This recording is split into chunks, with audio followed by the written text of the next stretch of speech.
Over a double boiler, add eggs and sugar. Whisk until light and creamy. Add mascarpone cheese. Whisk heavy cream until stiff peaks. Fold heavy cream into mascarpone cheese mixture.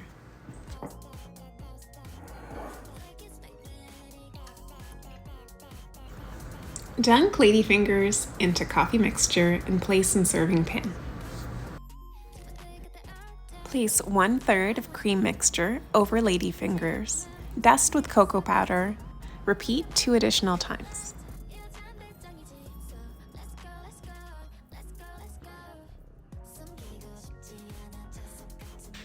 Chill overnight and enjoy.